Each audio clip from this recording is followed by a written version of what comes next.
Good morning. Siddhi Hindi online classes में आपका स्वागत है। हम देखेंगे ख्याति के मूल्यांकन की आवश्यकता क्यों है। तो कब ख्याति का मूल्यांकन करते हैं, कब मतलब कि व्यवसाय की कीमत तय करते हैं। तो सामान्य रूप से ख्याति के मूल्यांकन की आवश्यकता धंधा के विषय के समय उत्पन्न होती है धंधा के विक्रय के समय उत्पन्न होती है। कंपनी के स्वरूप में संयोजन या समावेश हो तब ख्याति का मूल्यांकन की आवश्यकता उत्पन्न होती है। संयोजन या समावेश यानी अन्य किसी के साथ पार्टनरशिप शुरू हो या अन्य कंपनी को बेच दिया जाए।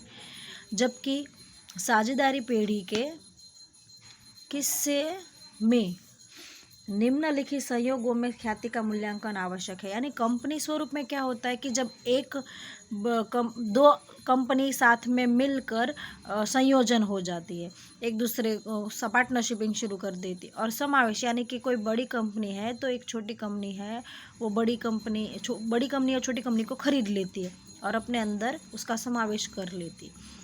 तो संयोजन और समावेश पार्ट 2 में है हमारा 7वां लेसन, वहाँ पर हम देखेंगे।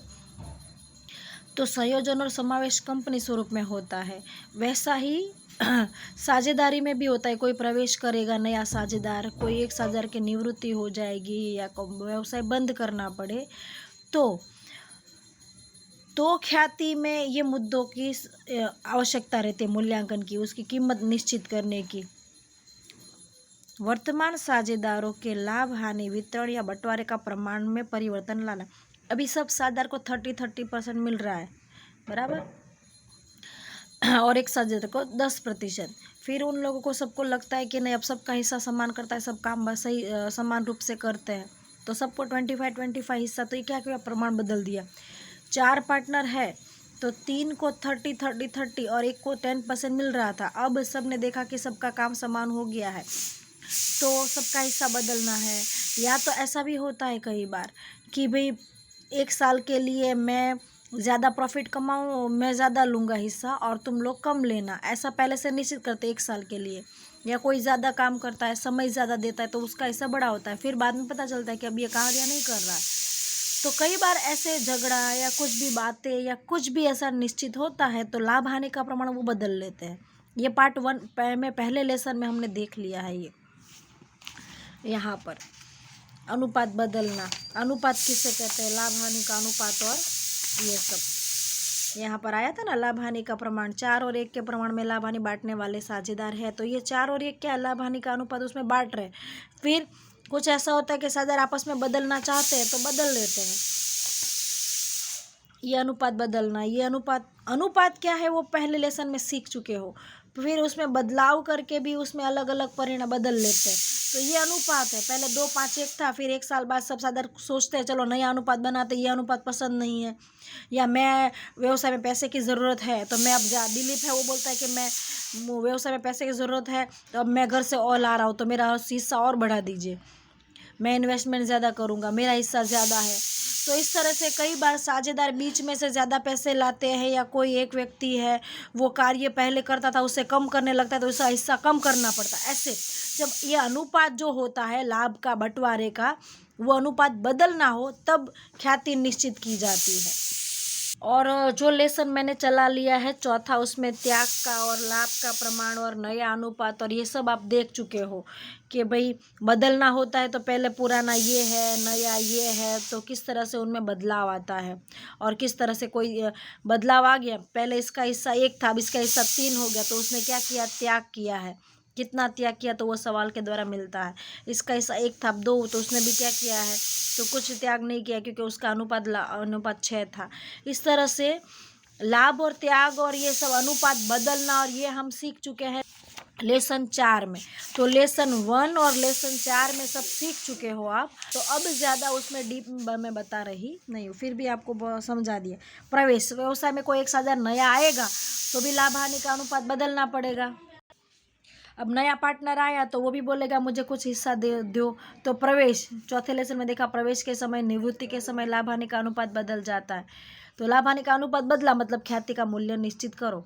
वर्तमान साझेदार में किसी एक साझेदार की मृत्यु हो जाए, साझेदारी पेढ़ी का कंपनी में रूपांतरण हो जाए, साझेदारी पेढ़ी का संयोजन हो जाए, संयोजन अर्थात दो साझेदारी पेढ़ी इकट्ठी होकर नई पेढ़ी को प्रारंभ करें ना, दो आपस में मिलकर अपना, एक का नाम ए है एक का नाम बी है, दोनों अपना अपना अस्तित्व खो देते हैं, मिल जाते हैं और नई कंपनी नाम शुरू कर देते हैं, सी नाम की कंपनी, उन दोनों को मिलकर।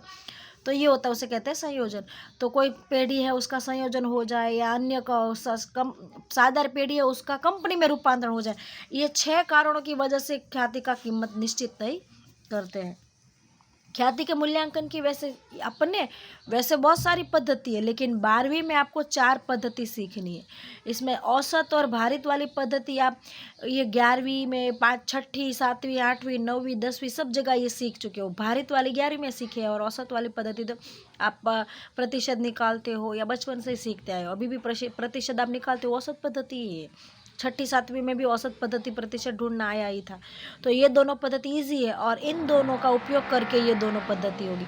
औसत लाभ अधिक लाभ से जुड़ी हुई है और भारित है वो पूंजीकरण से जुड़ी हुई है ज़्यादातर। ठीक है, तो हम लोग औसत लाभ की पद्धति में आगे बढ़ेंगे। उसके स्टेप क्या है?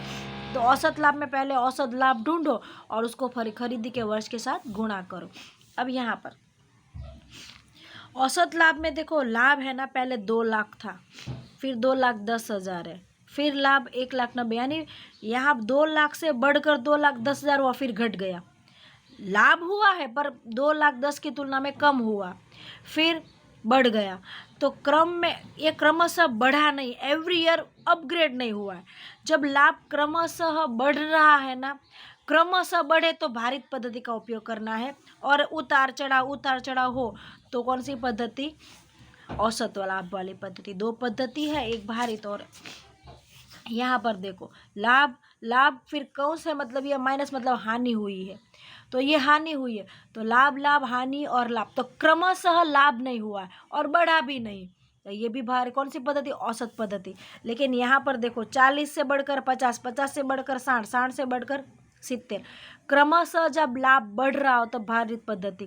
ख्याति की गणना के लिए सरल औसत या भारित औसत के बारे में स्पष्ट उल्लेख कीजिए।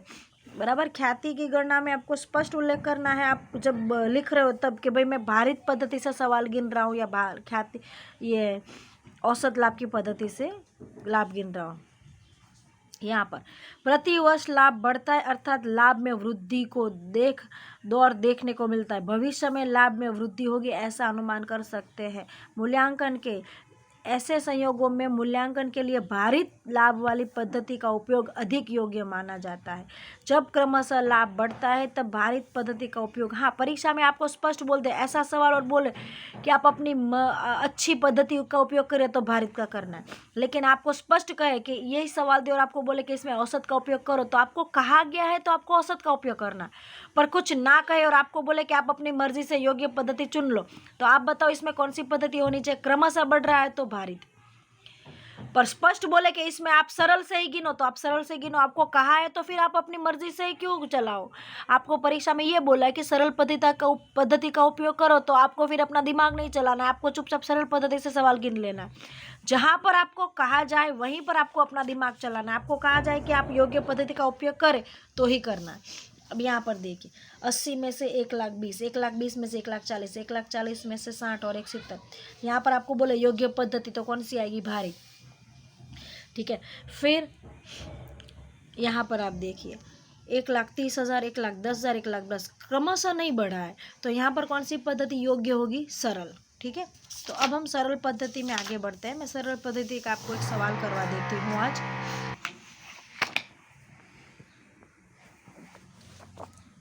तो यहाँ पर हम उदाहरण 1 देखेंगे। उदाहरण 1 में है 2011, 12, 12, 13 से लेकर 2015, 16 और फिर उसका लाभ दिया हुआ है, तो हम सवाल में वही करेंगे। यहाँ पर लिखेंगे वर्ष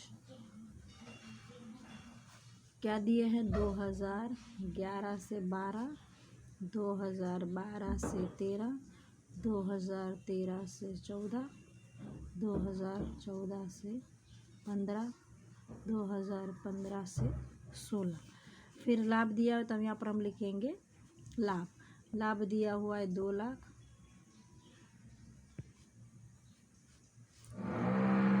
2,10,000, 1,90,000, 2,15,000, 2,20,000, बराबर। इस तरह से लाभ दिया। अब आपको बोला है यहाँ पर सवाल में खरीदी के वर्ष, लाभ की 3 वर्ष की खरीदी, तो खरीदी के जो वर्ष दिए हैं वो महत्व के हैं, और आपको क्या बोला है, औसत लाभ की पद्धति का उपयोग करो। अंतिम 5 वर्ष की माहिती दी गई है, 1 2 3 4 5, ठीक है, 5 वर्ष के लाभ है, ना दिया गया वहाँ पर आपको डैश लगा देना है। तो 5 वर्ष की माहिती दी है, हमने देखा 5 वर्ष है, तो ये 5 वर्ष का लाभ ये है, और यहाँ पर खरीदी के वर्ष कितने हैं, 3, आपको वो याद रखना है। और आपको कौन सी पद्धति का उपयोग करना है, औसत। तो औसत लाभ तो मैं यहाँ पर लिखूंगी औसत लाभ। औसत लाभ का सूत्र है कुल लाभ बट्टे में कुल वर्ष। तो कुल वर्ष तो हमें मालूम है कितने वर्ष है, 5। लाभ कितना कुल है हमें नहीं मालूम, हमें टोटल करना पड़ेगा, 0 0 0, बराबर, ये 5। फिर यहाँ पर 9 और 1 10 और 11, 11 और 3 11 और 2 13, 3 4 5 6 7 8 9 10, कितना हुआ, 10,35,000, ठीक है। तो यहाँ पर 10,35,000, तो वो टोटल लिख देंगे 10,35,000 भाग 5, 10,35,000 भाग 5, तो आया 2 लाख, 10,35,000 भाग 5, तो आया 2,07,000,